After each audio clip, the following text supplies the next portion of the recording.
How you doing? Good, good. Yep, I'm working afternoon shift. So I said, well, this will be a good time to do it in the late afternoon, working 4 o'clock. So Okay, perfect. Are you working, you're working from home today or no, you no, I'm working at the office. So we have, Okay. remote access at the office. We cover different sites. So Gotcha. So Sanjay, are you in Grand Rapids? no, I am in Saginaw. Oh, okay, Saginaw. Okay, cool. Okay. Yeah, I was thinking you were in Grand Rapids, but that would make sense. No, I'm with a new partner with ARS. We were under old platform called Advanced Diagnostic Imaging. So Okay. multiple partners from Advanced Diagnostic Imaging. We started with ARS January 1st. Okay, gotcha. Has it been like a pretty big change or transition or not too bad? We don't see that much change right now, except for probably better side is less calls, less weekends.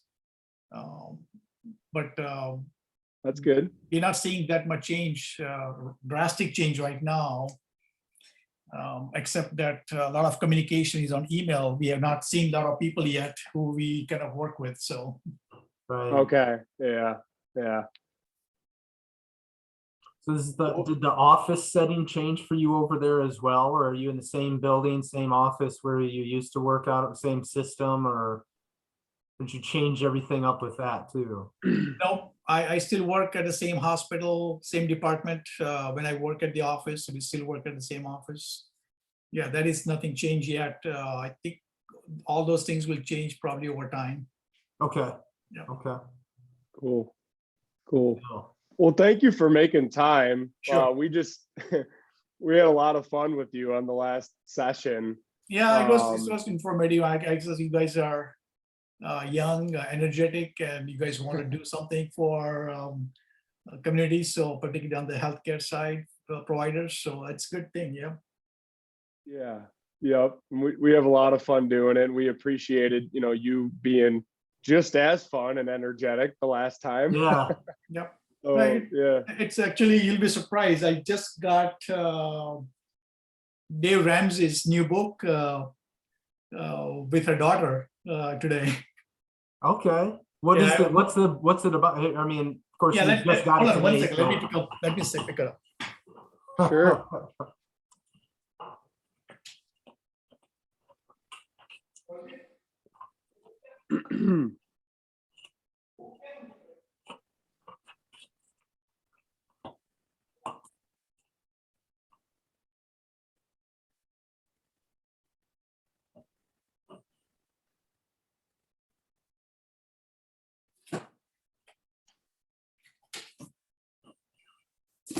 So this was one of them. Dave Ramsey and Rachel Cruz. You say that's his and his daughter. Oh, smart Yeah. money, smart kids. Oh, wow. So there's a bunch of lessons in there Yeah. about how to teach your children about money, or what is that? Yeah, actually, it's like a step-by-step thing for younger generation. Wow. And I frequently kind of listen to the blog or look at his blogs. Yeah, very interesting kind of information that he provides.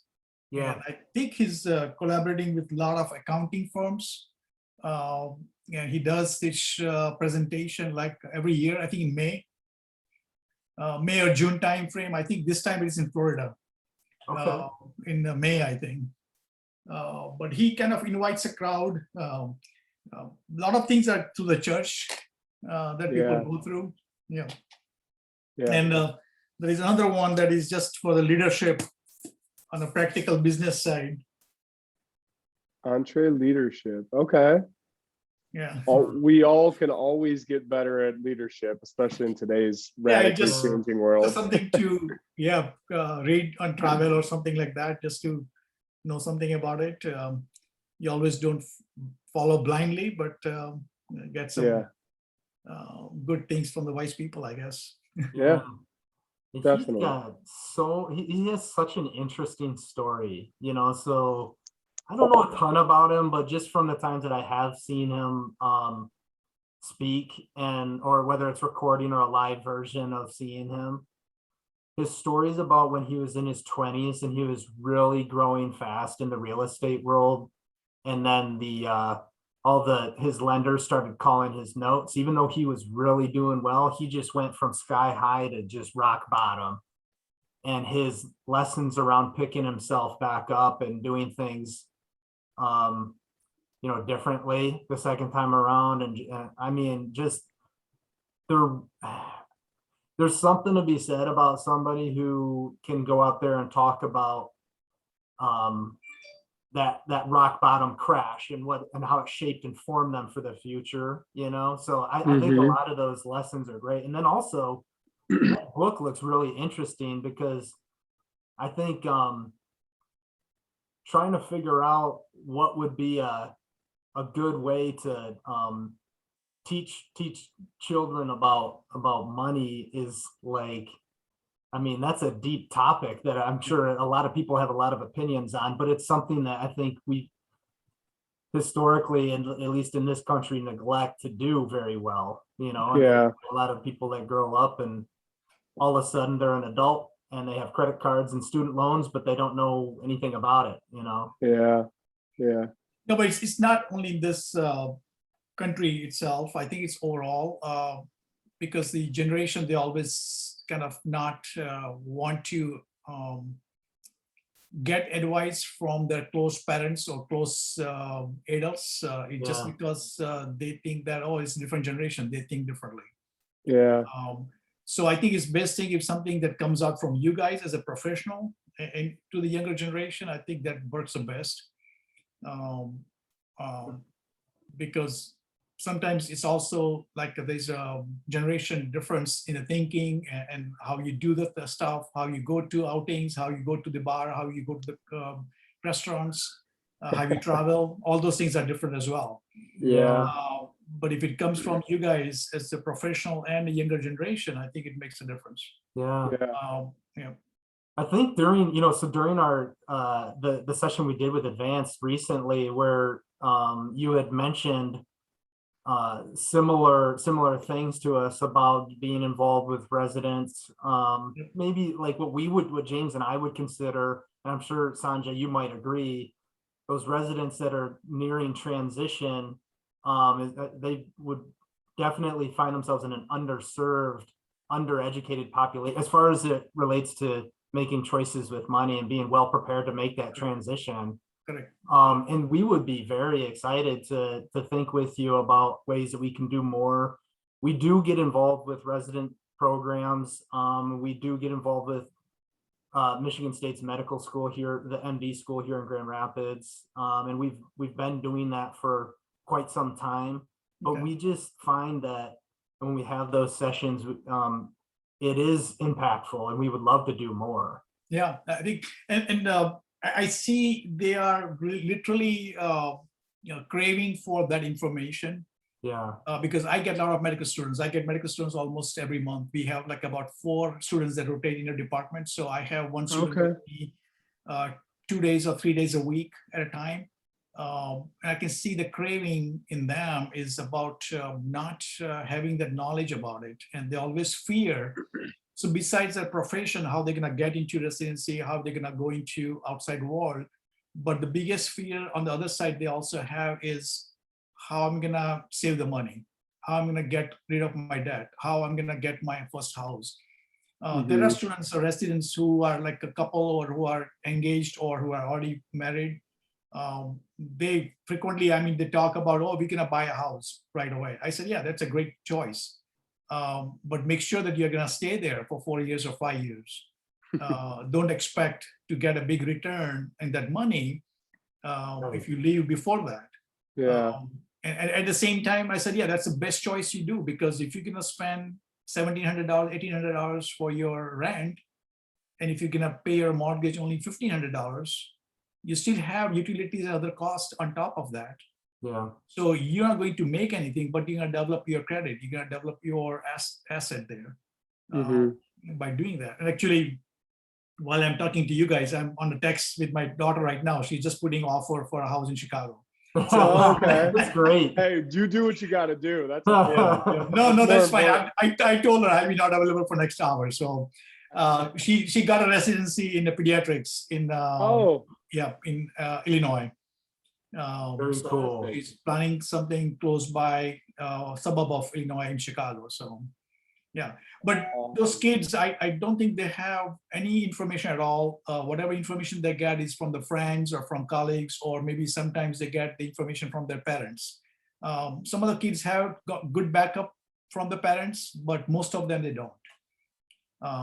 Or Yeah. the parents are not aware about those kind of things because they're not in that profession. So they Yeah. don't know that your first year salary as a resident will be about $60,000. They don't know that. Yeah. Yeah. So those kind of things. I think you guys, if you're doing it MS as a Michigan State, if you're doing it, I think it's a great job. I mean, probably, and we can probably expand it to the universities locally as well, if possible. But I think there's something that is potentially lacking in medical schools. Yeah. Yeah. And I know you had mentioned, I think the last time we were with you, was it Central Michigan that you had a connection with? Correct. Yeah. So anything that you'd be open to, no pressure at all to, helping or opening a door, we'd love to do it. I mean, Yeah. Jeff and I have been talking for years about how can we do more and more and Mhm. more. We just had a session with Spectrum last night for, it was just one of their residents was able to make it. Or actually, sorry, it was a senior fellow that's transitioning to attending. But yeah, any opportunities, we would love to do it. But Definitely. I think, and once I tell my daughter, I mean, I said, once you establish a relationship with somebody on the finance side, you keep it forever. I mean, that is what Yeah. it works. And even if you are out of state, doesn't matter. I mean, they can still advise you. Yeah. They can still look at your portfolio. I mean, things. So that's the way it is. Yeah, but CMU, what I'll do is probably talk to the assistant dean from the medical school side, not the residency side, but the medical school side, and see what the interest is. Okay. I'll talk to the ER program director because she's very close to me. I'll talk to her to find out if they're interested in something like that. If you can send me like a 2-page synopsis of your information and the kind of a portfolio kind of thing, what you guys can do, Sure. I can pass it on to them. Yeah, Um, absolutely. and I can always come as an introductory kind of person there to introduce you guys. That'd be For the perfect. presentation, yeah. Thank That'd be you. amazing. And you would just have kind of an introductory Sure. meet and greet. Yep. And yeah, and Sanjay, some of the things, like even one thing that we probably would share with you that we could use to kind of help open the door might be this page on our website for educational impact sessions. It actually includes a little video that you'll actually recognize. Yep. A voice. There'll be a familiar voice in that video. Okay. But this essentially highlights what we do in the educational space and Mhm. how to schedule and what the ground rules are for it. No cost, no sales.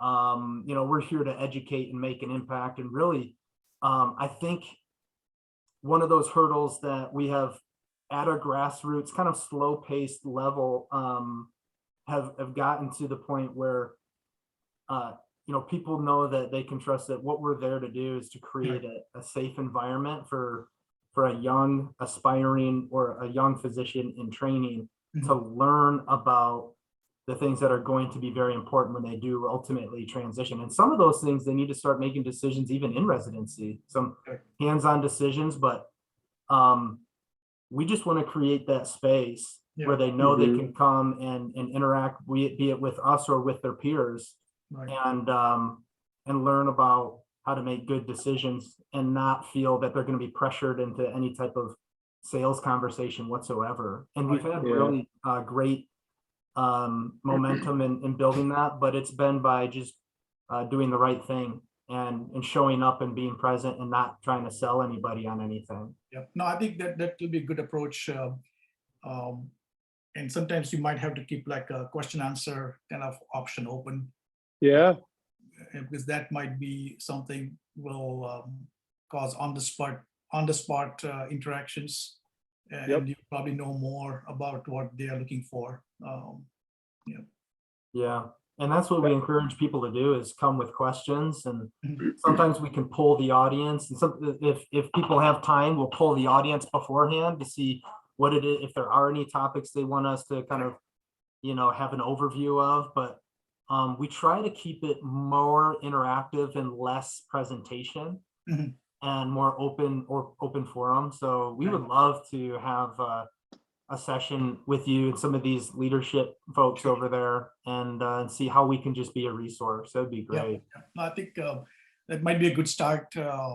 And once you are in, I guess once they have like a yearly session like that, it will make it easier for people to follow it. Yeah. Yeah. Thank you. We appreciate that. Yep, yep. I didn't ask, how are you on time? Do you have a hard cutoff? Oh, for today? Yeah. Yeah, I have to leave at 3 o'clock Okay. to get my shift started. Yeah. Perfect. We're on the same schedule. Okay. But yeah, per what we were talking about, your involvement in the last one, we just thought you'd be an awesome person just to have like a fun little open podcast style conversation with, because we're launching our transition with confidence campaign for senior residents and fellows the 1st of May. So we're kind of like in the pre stages right now. And part of what we're doing is talking to, physicians who have gone through the transition and have, gone through or at different stages in their career, and just asking them kind of some fun questions about, what their feelings were at the time, what advice they give, this and that. So I have some things prepared. Obviously, feel free to share anything you want. We're just, happy and grateful that you're making time. Sure. Yeah, Yeah. definitely. Yeah. Cool. Well, let's just start with, tell me more, like, where did you do your medical school residency? You might have shared it with us last time, but tell me a little bit more about that. So medical school I did in India. So I came as a foreign graduate, but I did my residency in radiology and also was practicing radiology back in India before I moved here. Okay. Yeah. So when I came here, basically was here to do a fellowship in neuroradiology and to go back. Oh, But apparently found out that nobody will offer a neuroradiology fellowship unless you have done a radiology residency here at that time. That was back in the 1990s. Okay. So basically I said, well, then I'll do a residency. But doing the residency was not easy either to get into residency program.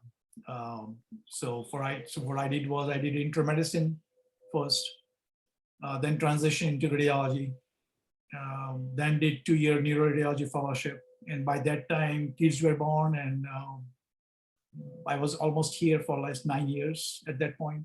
yeah. So the transition going back was almost impossible because there was a lot of competition back home also by that time. Yeah. And I didn't have any cash to kind of go back and do the investment. So decided to stay back and basically continue my career here. So that's the whole story about why I'm here and why in neuroradiology. So I still practice neuroradiology. It's almost 22 years. Okay. But that was my goal to do it, and I did it, except the practice where I'm doing is different geographically, it's different location. Okay. And yeah, so I'm not actually, I'm not familiar with med school or, training residency in India. Is it different than here? Is it similar? Like, tell me what you remember about. So it is quite different in the sense we go to medical school straight from 12th grade. So we skip that 4 years of undergrad. We don't have to do those. So basically we graduate earlier, almost 4 years than any graduate here. At the same time, my entire medical school was all scholarship based. So I didn't have to pay so I didn't have any debt by the time I finished the school. So that was a big advantage and big difference. Residency is almost similar. You don't get the same amount of stipend as you get it here, but it's reasonably good to kind of survive as a single young person, I mean, at that time. But income-wise also there's a big difference when you start off initially. So I started practicing worked for about 6 months, established my own CT scanner in private practice and everything before I left the country. But amount of income that you generate is not the same because everything is a cash pay. People don't, there's no insurance or anything. There's no kind of high reimbursement. Okay. So it's lower then, I imagine. Yeah, it's quite a big difference. I mean, income-wise, quite a big difference. But at the same time, the cost is different too. Like I don't have to pay a high price for my auto insurance. I don't have to pay a high price for my health insurance. Sure. Cost is significantly different. I mean, I can buy a reasonable house with the income that you have there, but you can still have a full-time chef and a chauffeur with you who can provide everything. You don't have to drive. I mean, you can have a chauffeur and you can have a chef at home. I mean, that I don't think you can afford here. Yeah. So That's that is wild. a big difference. Yeah. Was it difficult for you to make the decision to stay here? Do you still have a lot of family back in India? Do you still get back to, do you travel there to see people, to see family? So it was a difficult decision, but apparently it was the same time frame when my both brothers also came here. One got a company hired, the other guy, my younger brother, got offered a pediatric position by the program directly from Henry Ford Hospital here. Oh, cool. So I think I didn't have any family back home at that point. I see. And my mom passed away right during the transition, so there was nobody close family back home. Okay. Yeah, but I still had a lot of friends. We still visit every couple of years. Yeah. Nice. And tell me a little bit more, sorry, just about your, immediate family here. I know you said you have a daughter. Yeah. So immediate family, I have two brothers. The youngest is in California. He was with Juniper Networks. He was a vice president there in Juniper Networks, which is the IT company. He moved to VMware last couple of years. The second brother is a pediatrician and neonatologist in University of Tennessee. He's a program director there for many years now. He was with me at Henry Ford when I did my fellowship at Henry Ford. He came to do a pediatric. Oh, okay. He was offered a pediatric residency directly, so he came there. Yeah. The reason of my move to Michigan, because my wife's family is all in Washington, D.C. So I worked at a VA hospital when I came in initially while I was getting my residency. Moved to Michigan because my sister got married long time back before I came here, and she is in Michigan for a long time. Oh, her husband used to work with GM. Now he's a private contractor with the government auto industry program. So yeah, so that there was a whole reason that kind of make us move and stay in Michigan, and then the younger brothers came and joined as well. So, but they moved to Memphis, and youngest one in California. So, yep, two daughters. My wife is a homemaker. She was with Michigan Bank, Michigan National Bank, actually, MNB, when it was there before the kids were born. Since the daughters were born, she is homemaker, and the younger daughter is a biomedical engineer. She's in Chicago with Medline. And the older one, she joined a pediatric residency. As I said, she's just starting in Illinois, a pediatric residency. Right now, she's with MSU. Okay. She just matched? She just matched, yeah. Awesome. Last month, yeah. What program at MSU is she in? The CHM or DO? MSU, she was in medical school. She's going for residency in pediatrics in Illinois. Okay. It's an Advocate Park Ridge program. It's Advocate Healthcare, the same as like Beaumont or Spectrum Healthcare. Yeah. Gotcha. That's quite a journey for you and the family to, and then here you are in Saginaw, Michigan. And did you, when you finished your training at Henry Ford, is that when you moved to Saginaw right away, or? Yeah, that's correct. Right after my fellowship. And that's also a very interesting story because I didn't want to go a big town, didn't want to go to a big place. So I was always looking for a smaller practice, smaller town. Almost signed a contract in Indiana, Bloomington, Indiana. Okay. Very small town, and like the place, only one mall and those kind of things. But it was a big hub for some kind of industry. I forgot, Bloomington, Indiana, but they have University of Illinois campus as well there. Yeah. But then one of my senior partner here at Saginaw, he was also fellow at Henry Ford before me. So they called me up and said, "Oh, we need you here." I said, "Well, it's close by. It's in Michigan. I don't have to apply for a new license. Let me try it out for a couple of years." And here I am for 22 years now. Wow. Yep. Funny how that works. Yeah, it is. Yeah, it was interesting because two of us joined, one from Wayne State and myself. We both joined at the same time, and we both were like, "Oh, we'll be here only for 2 years. So we take off from here." And both are Wow. here for the last 22 years. Yep. That's great. So you went med school in India and then residency in India, and then came here and did another residency Yeah. and then a fellowship afterwards. Correct. So you were very patient, I Yeah, imagine. I never regretted doing like extra residency as far as I was going towards my goal, which was the neuroradiology fellowship. Okay. So that's why I never regretted doing that extra internship in intramedicine. I did intramedicine residency, then moved to radiology.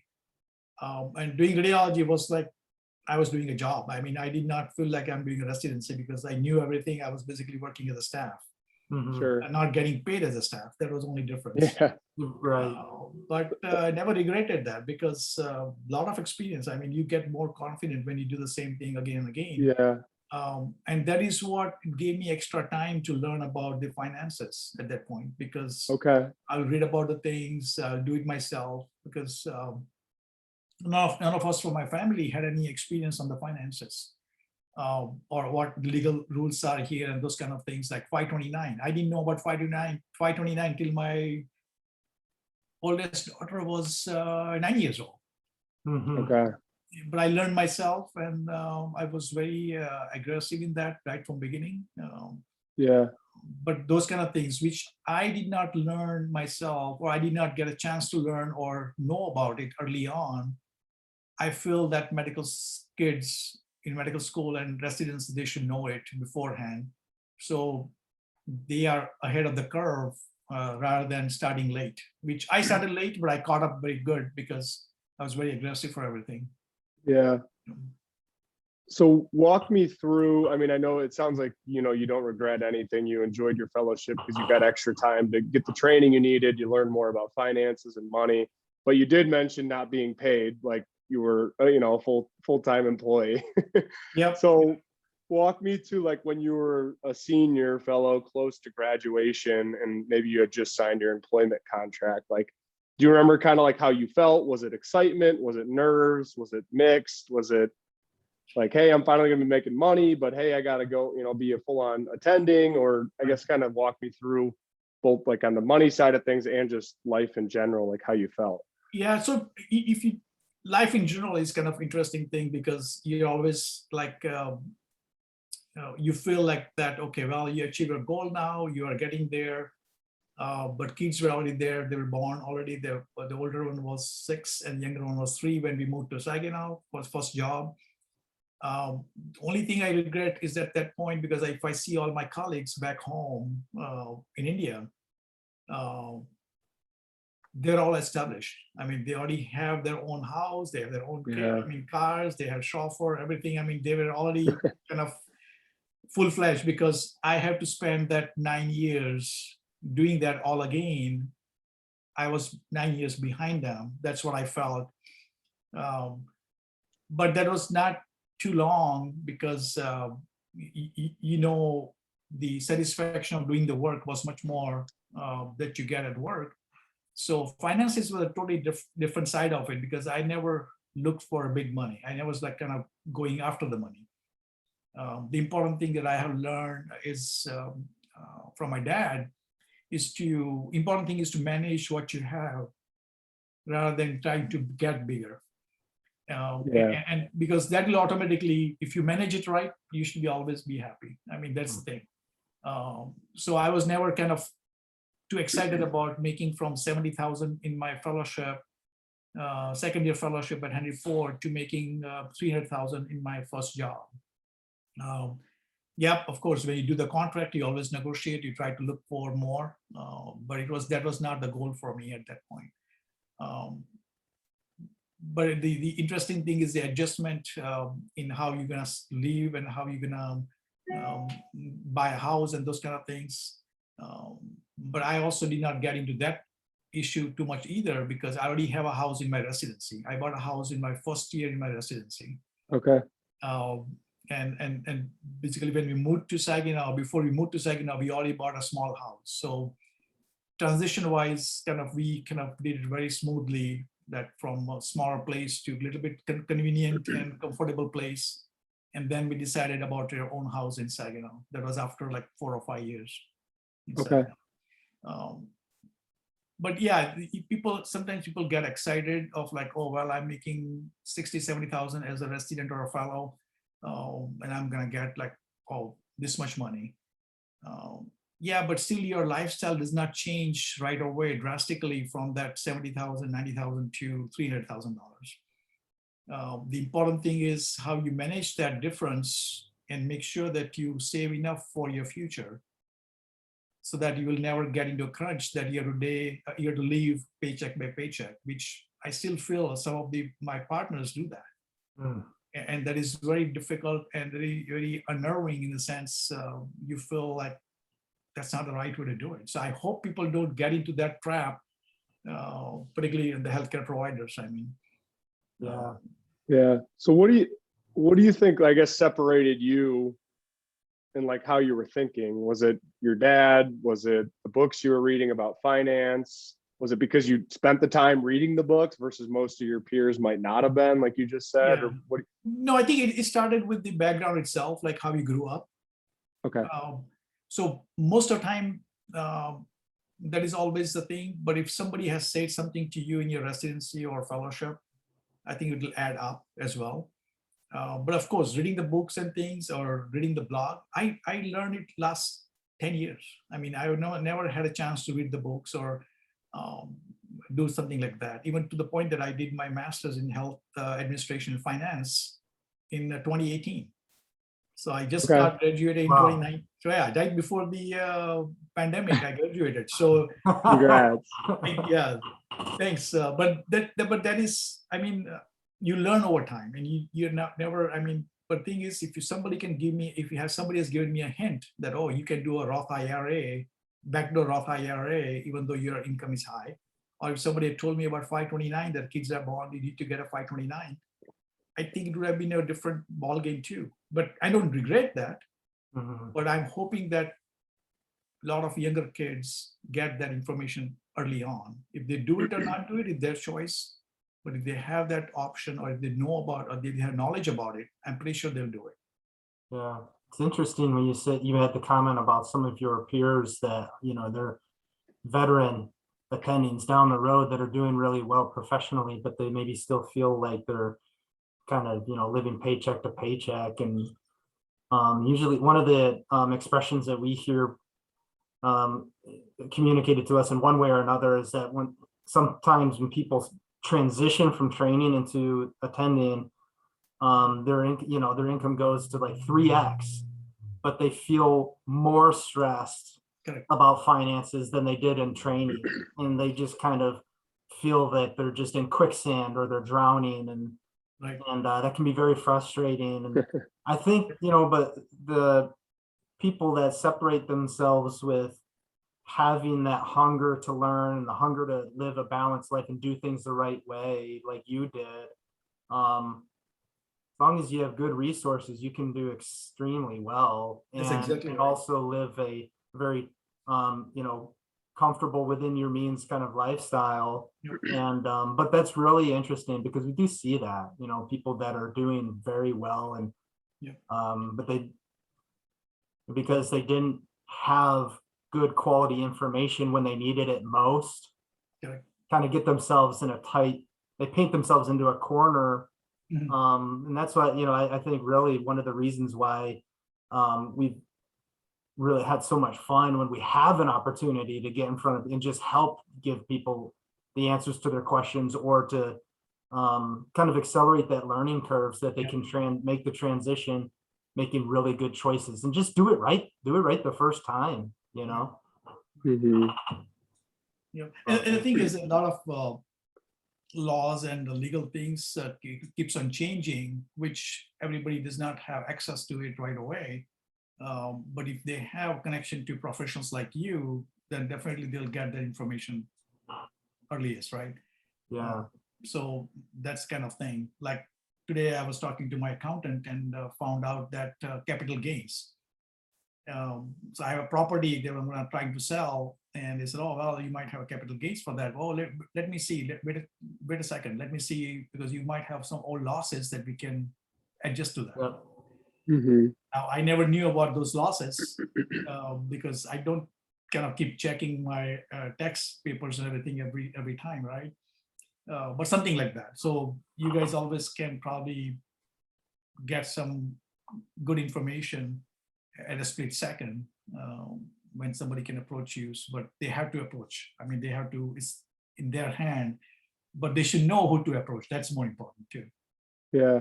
On that topic, that's perfect, like segue into the question, like same exact topic. Like, what advice would you give like a young attending senior resident, senior fellow right now, as it relates to surrounding yourself with like a team of people who act in your best interest? Because we all see it in all different industries where, you know, there's a lot of salespeople out there. So I don't know if you'd have any like specific advice about how to go about that. So one thing is that so everybody's in the business to make money, make their livelihood, right? So Yep. yeah, people tell me, a lot of my friends who are non-physician here, sometimes they ask my advice and things, and it's, oh, well, this broker is charging me 1% commission for my account. Oh, this broker is charging me 1.5%. I said, yeah, you have to balance it. If you feel confident of that person, sometimes there is a cost for everything. So you end up paying the fee. As far as he's making you enough to offset the cost there, and you think that, okay, well, your target is 7% or 8%, and he's charging you 1% fee on top of that, and you are still at your target, I think that's reasonable. But you have to be confident. People, so what is common problem is people shop around or keep bargaining at different places, not looking at keeping the relationship long term. You cannot develop a relationship in the one meeting or by keeping somebody as a client customer relationship for 1 year or 2 years. It has to be long term. Like I can tell you, my brokers, I have those brokers since I was in Henry Ford Hospital. Yeah. My accountant is the same accountant since I came to Saginaw. I mean, they changed the business, but it's still the same. I mean, you have to, but if they do something wrong, I tell them that I didn't like that part. So maybe change it differently next time. But there is something that you have to develop the relationship, particularly to get a professional services.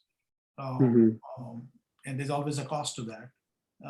What is reasonable cost? I think it depends on what kind of service you're getting. But it's always that. And for the healthcare providers and any other professional, like, I mean, they always fear that they are doing the stuff just to take my money. Like I was a trustee for our ADI account for 401k. And a lot of my partners will always complain that, oh, I say, you don't look at that every month. You look at the quarter, look at the 6 months, but you sit down with them and tell your concerns, what exactly your concerns are. And then they will address it. And if they don't address it, then it's an issue. But if you don't open it up and if you just complain, I think this doesn't work. So one of the advice I would probably have for younger people is try to connect with the good professionals and see whether they are up to your requirement. If they can do that, then keep them for long. Just don't keep on flipping around with the people, because you're gonna still pay the cost wherever you go.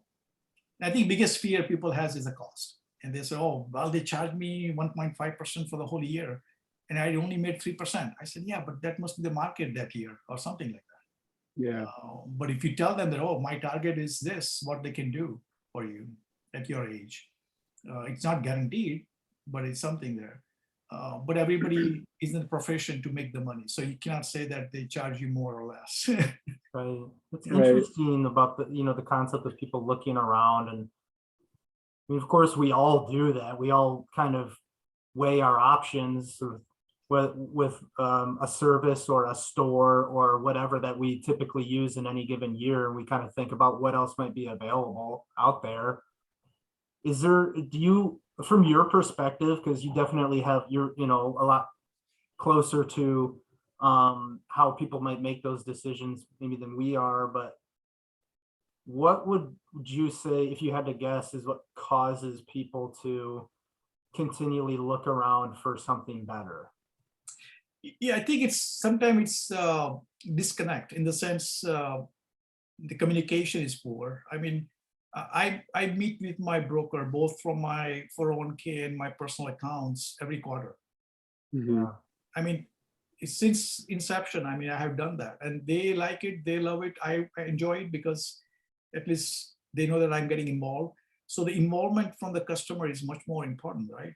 And if there's no involvement, but they're just in the background, they're thinking something totally different, which as a professional, you don't know that, then it's never, you can correct it. Mhm. So it's on, oh, you go.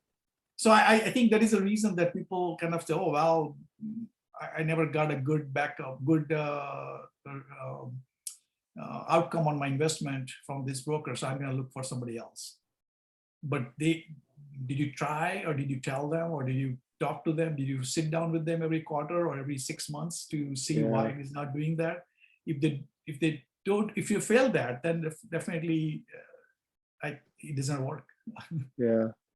Yeah. So I think from me, I don't know whether you guys are doing it or not, but yeah, you must be doing it to meet your clients every quarter, or at least communicate with them what is the plan or what you want to do. Mhm. Even if it's a self-directed or non-self-directed, is you kind of advise them for certain things without a bias. They might like it. I mean, so I know maybe it's your experience. You guys already have been in practice, so Yeah. just know it. Yeah. Oh, it's the whole the concept of staying in regular contact, having good touch points throughout the year, and just asking clients, and having those maybe like sometimes uncomfortable conversations about, hey, what are we doing that is coming up short?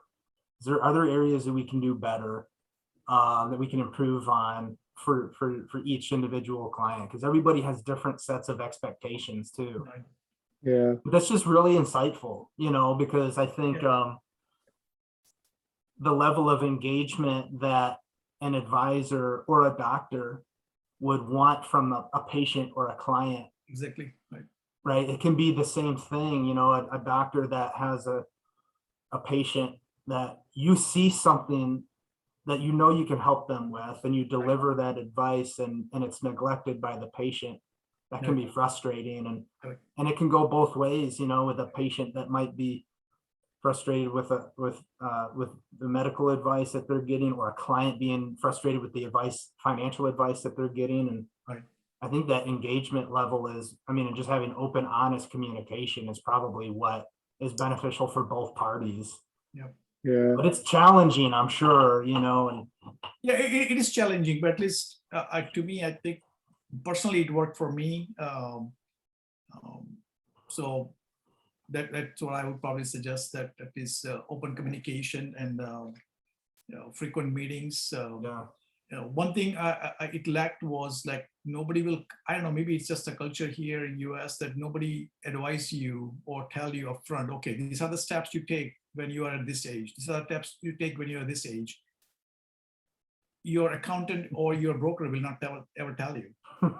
I can tell you, I was never told about backdoor Roth IRA because I'm not eligible for regular Roth IRA. Yeah. I can do a backdoor Roth IRA, which I could have started way back.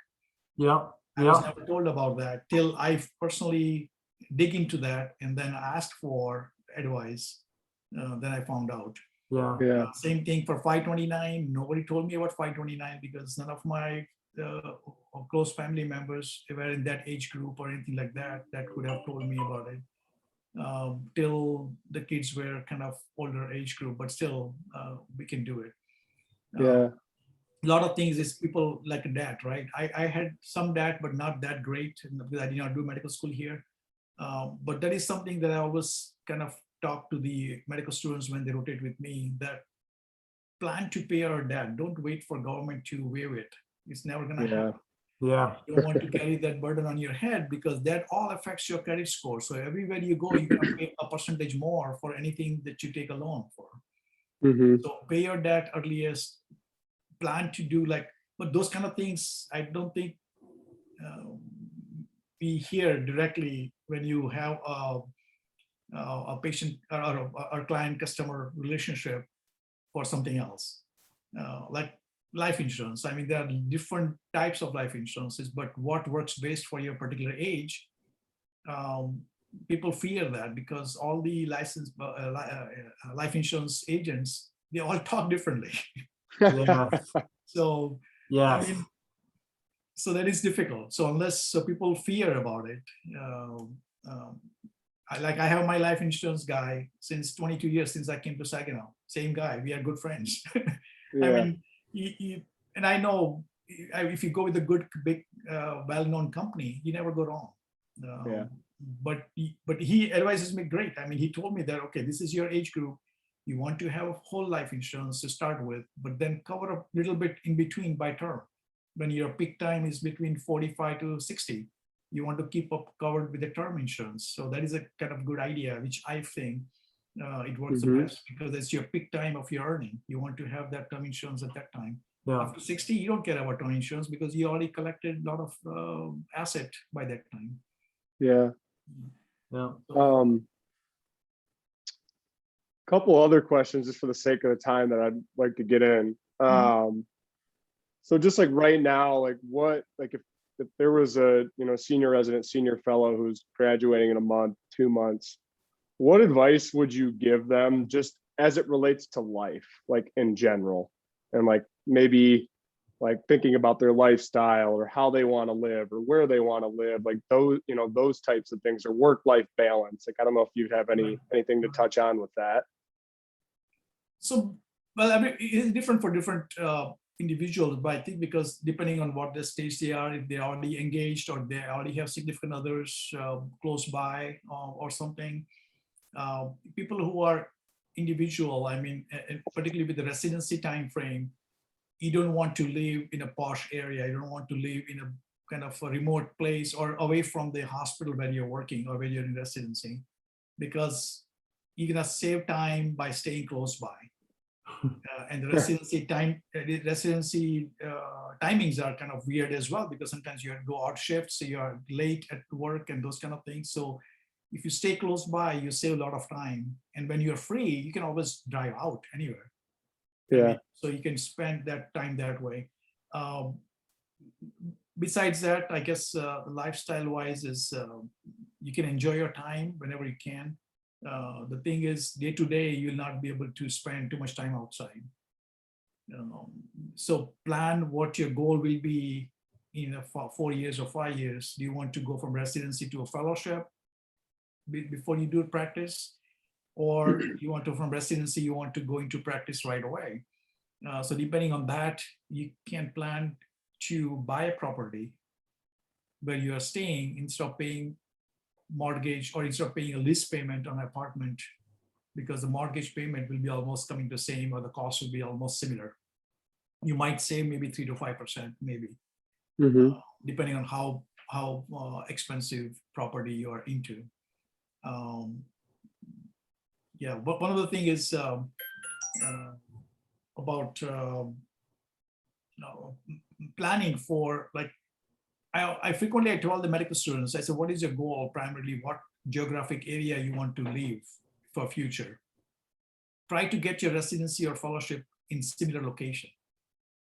So you establish your rapport with the local patients, the local services, including all the clientele services that you're looking for. Like if you're looking at an attorney, if you're looking for an accountant, or if you're looking for a broker, you can start developing that relationship early on. Yeah. Before you jump from the 1x to 3x or 4x payment salary. Yeah. What about sorry to cut you off. What about focusing on that time period, like the ones who are about to become attendings, jumping from 1X to 3X? Like, would you give them, like, as they're a brand new attending, jumping from 1X to 3X, would you have any specific lifestyle? So the biggest thing that I learned from my experience, and which I even talked to my younger brothers, both of them, how they did it. Don't jump into a big house, particularly don't put a lot of money in the real estate right away, because I know, yeah, you can afford it. The real estate agent will tell you, oh, your income is this much, you can afford this much size house. Yeah, you can afford it, but do you need it? That's a question. Or should you do that way? Because the chances are that you might not like it, or in a few years that style will become old and you want to get something better, then you get stuck with it. And a lot of people, they lose money on that, and then stress comes along with it. The way we did it, we always kind of step up over a number of years, and that's probably worked out better, because we made the money on those houses, on the old houses, by moving out from there at reasonable time. At the same time, we got a newer construction the way we want. So you want to step up over time rather than spending a big amount on the real estate, particularly when you're not sure whether you're going to be even staying there more than 5 years. Yeah. You never know, because when the things will change, right? So, but when they see that big number, I know, even I was told by realtor, oh, you can afford this much, don't worry about it, the loan will get approved for this much. I said, yeah, but I don't want that much loan.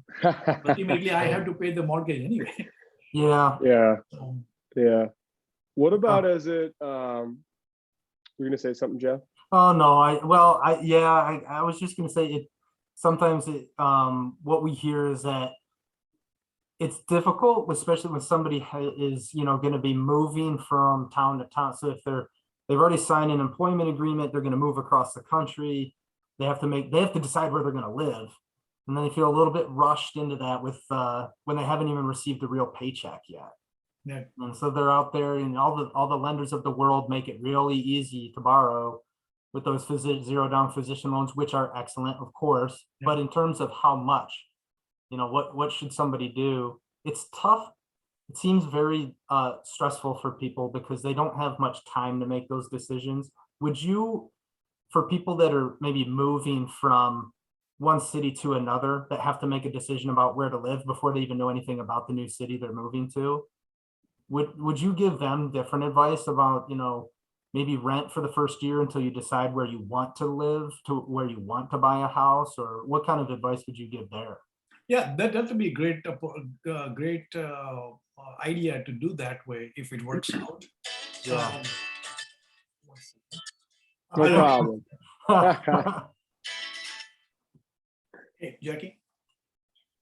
I'm in a meeting. Can I call you back in about 10 minutes? Okay, nothing urgent, right? Okay, I'll call you back in 10 minutes. Yeah. Bye. Sorry to keep you. I mean, speak. No, sorry. It was no. I normally I will not take it, but it was our vice president from the hospital. So. Oh, I figured. I thought it was maybe your daughter talking. She's excited to tell you about the house. No. Speaking of buying houses, there you go. I know. Yeah, that will not happen quickly in Chicago area. They are jumping. I was surprised that the bid went from 180 to 204 right now, up. Wow. And we are still in the pending. Yeah. So people are bidding on the thing. It goes in one week, it goes away. Crazy. Yes. So yeah, I think depending on what area are you going in, like say for example, if I'm getting a residency, like my daughter is getting into Chicago area, right? If she's not aware about the location, she's not aware about the geography, definitely I'll tell her, no, rent it.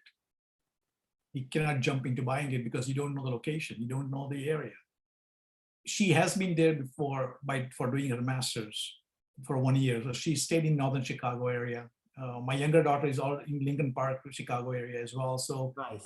They know about, they travel frequently there, so they know the area. Mm-hmm.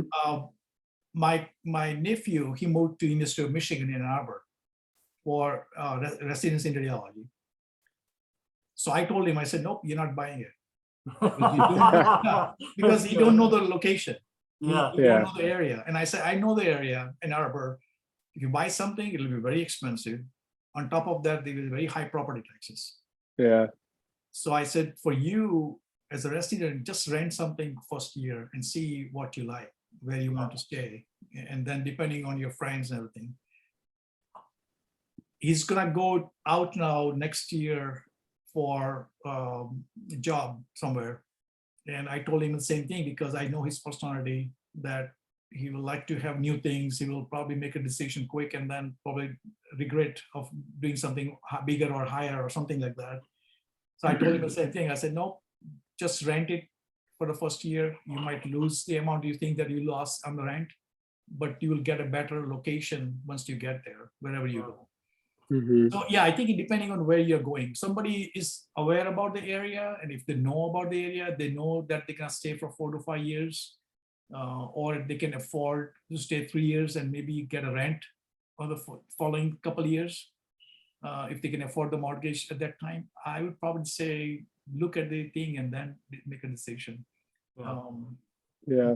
Like me, when I came to Saginaw, because we already stayed in a house before, and with the 2 kids and my dad with staying with us, I didn't want to stay in an apartment. I just wanted to buy something right away because I already have property which I'm gonna sell, and I'll probably end up paying capital gains if I don't put the money back into the property or Yeah. the real estate. So, Yeah. so I think it depends on the situation. But overall, if somebody's aware exactly about the area and where they want to stay, and if they know that, and if they have enough time to find a spot, I think it should be good to buy. Yeah. Yeah. One last question, and then we'll let you Yeah. go. So looking back, like on it now, is there anything that you would have done differently, like as you transition from fellow to attending, like in your first couple of years of attending, as it relates to, it could be lifestyle, money, or even just like, beginning at work as an attending, or all, you could answer all three. I know we only have a few minutes, but I would just like to hear that. Yeah, I don't think I could have done anything different. Maybe bought a nice car, probably right from beginning. Probably not. I don't know. Yeah, no, I guess. Yeah, I would not have anything done differently. Okay. And I would say, any other advice or wisdom as it relates to like money, just for attendings in their first couple of years? Money, work, lifestyle. No, as I You said, gave us a lot. no, as I said, I always keep 4 or 5 things in mind. And this first thing is to manage your debt very reasonably. I'm not saying that pay it off in the first year, which I did. I didn't have that much big one, but you can reasonably pay it off in the first few years of your attending. Always get maximized on all the tax-free investments, either tax deferred or tax-free, both. If you are planning for the family, the kids are born, just get the 529 early as possible. Even if you do a Yeah. small amount at a time, I think that's a great thing. And if the corporation is offering HSA account, nothing wrong about it. I mean, that's the best way to do it. And I'm not sure why even government is not pushing for it. They are supporting indirectly by giving the directions and everything, and you can use that money roll over for the few years next year and even for the later part of the year of your life. But those are 4 or 5 things I guess they should be looking for. So I'm pretty sure you guys must be talking the same thing to your clients as well. But it's something I always like to talk to the younger generation. Yeah, definitely. And like you said, every situation is different. Yeah. But the same set of principles certainly can work for most. Right. But depending on their goals and lifestyle and how they want to live, things vary. But so, one thing I can tell you, like, this is interesting. Annuity. So people say that don't buy annuity when you're young, right? Is the standard kind of thing. Yeah. Apparently, I got into annuity in 1991 because my dad knew somebody, because my dad used to live with us and he used to work kind of just daytime voluntary working kind of thing. So he met somebody, and that guy wanted to match his quota for that particular month or year. I think they have to have a certain number of quota to get to kind of certain category or something. So he Sure. came and talked to me. And I said, okay, well, I'll buy the annuity. I didn't know anything about annuity at that time. I was just beginning my residency actually. Lucky enough, when I look back at that annuity, it was guaranteed 4% interest. Yep. Yeah. They don't I make them still- like that anymore. Yeah. Yeah. I still have it, Yeah. and nobody's guaranteeing me 4% anymore. No. that, Yeah. that puppy's probably cooking, man. Yeah. So I always complain and tell everybody. I said I don't know why I did it, but it is in my favor right now. Yeah. Yeah, you just gotta wait long enough. It'll be good someday. Yeah. Those Not are only that- gems. Yeah. Yeah, and interesting. And nobody told me that I can keep putting the money in. Yes. Isn't that the Uh, beautiful thing? Yeah. So I even got upset to my broker. I said, you should have told me beforehand that I could keep still putting the money in, because last 15 years, we never got guaranteed 4% for anything. Yeah. Amazing. And yeah, that's all tax deferred too. I mean, but that was funny thing. I still remember, and I laugh at Yeah. myself that I did annuity when I was 30 years old.